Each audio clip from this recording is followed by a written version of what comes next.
What kind of foods should I be getting when I go to the grocery store? This is a question that I get multiple times a week. Yeah. Because especially with the pandemic, people have been ordering in a lot more. And I think I saw a study that the average American has gained about a pound a month since quarantine started. So if you look at that, we're a year into this. I mean, some people have put on 12, we'll just say 12 pounds. And I mean, you put on 12 pounds of body fat, like you're going to notice that, especially over the course of a year. And I think a lot of people are trying to make that turn to, okay, I need to fix something here. And instead of ordering out, it's, I need to start making my own foods, but I go to the grocery store and I don't necessarily know what to get. So there are 3 things that I really like to focus on with people. And the first thing is your protein sources. So what kind of protein do you like? Do you like chicken? Do you like turkey? Do you like red meat? Do you like pork? Like, figure out what you like to eat.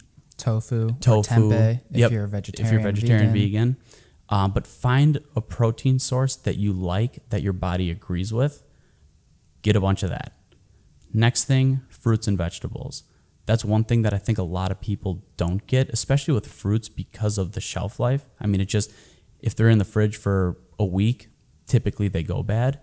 But making sure you're getting fruits and vegetables. So I like to get a bunch of fruits and also vegetables that are going to complement the protein source.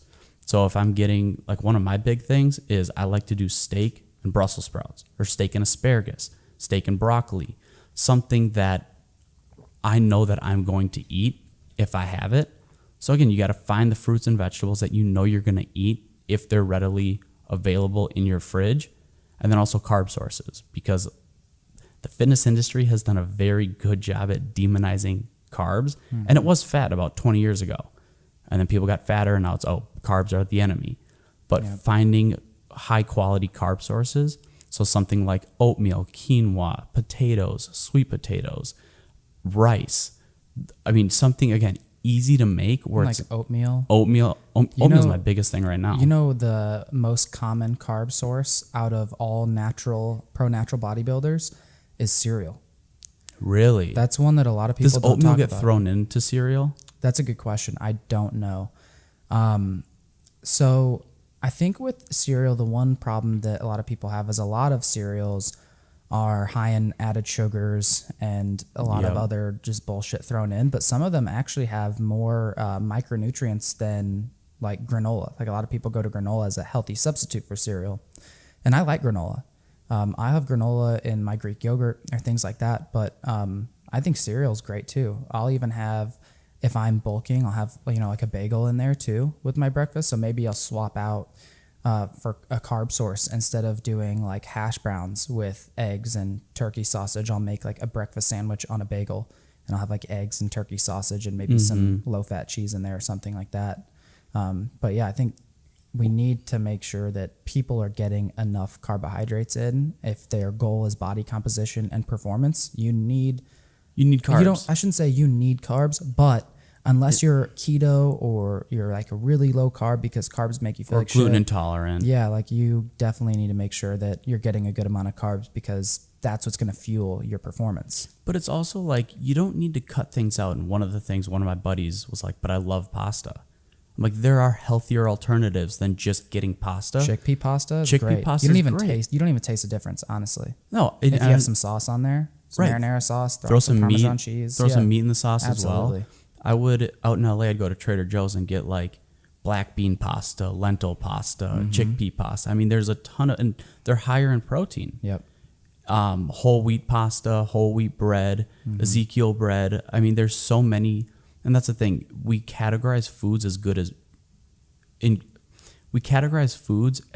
or bad, when again, you got to look at it as a spectrum, where if you really like bread or you really like pasta, there are healthier alternatives within that category to still allow you to keep that stuff in your diet, but you're making a healthier choice than just getting white bread. Yep, absolutely. So we got protein, fruits and veggies, carbs. I think one of the other things would be, depending on where your fat intake is at, it might make sense to look into, getting some fat sources into your diet as well when you're going grocery shopping. So, things I like to get that can help me get in more fats would be, rather than doing Greek yogurt, maybe you do like a full fat yogurt versus just Greek yogurt. You could do avocado. That's another one that's really easy to throw into damn near every meal. Yep. Even, olive oil, canola oil, cook with those. And if you Flax seeds. Oh yeah, absolutely. Seeds, nuts, for sure. I actually have a whole grocery shopping list in my book, 30 Days to Totally Fuckable. So if you want a full grocery list to not have to think about anything, then go download that. It's on my Instagram. You go to the link in my bio, it's right there. And we'll link it in the show notes below too. So if you want a full grocery list plus a 4-week program and a nutrition guide, then definitely go download that free program. But I want to know what your go-to protein sources are when you go. For me, I like boneless, skinless chicken thighs. I mean, that's been one of my biggest things recently. Why that over chicken breast for you? Just the fat, the fattiness, but also steak. Like I'll have steak 5 nights a week at least. So typically, I'll just run you through a week. Like Sunday, Friday, and then one other day in the week, me and my roommate, we get a full rotisserie chicken. Again, you got to watch out for the amount of calories that you're eating, but chicken is our main source of protein. And then we'll always have Brussels sprouts, and we throw bacon in the Brussels sprouts because it's fucking incredible. Amazing. But we'll do carrots with cinnamon on it in the air fryer, throw some broccoli in the air fryer, asparagus. I mean, we always make sure we're getting a good amount of vegetables with our meals as well.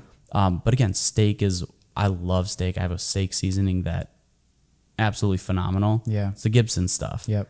And doing that, it's mostly like turkey, chicken, steak, chicken. Do you do ground turkey sometimes, or are you more of a beef guy? I'm more of a beef guy, but another way to get more protein in is I'll do oatmeal with a scoop of protein powder in there, mix some water in there, and it's like so if you do if you do 1 cup of oats, that's 300 calories right there.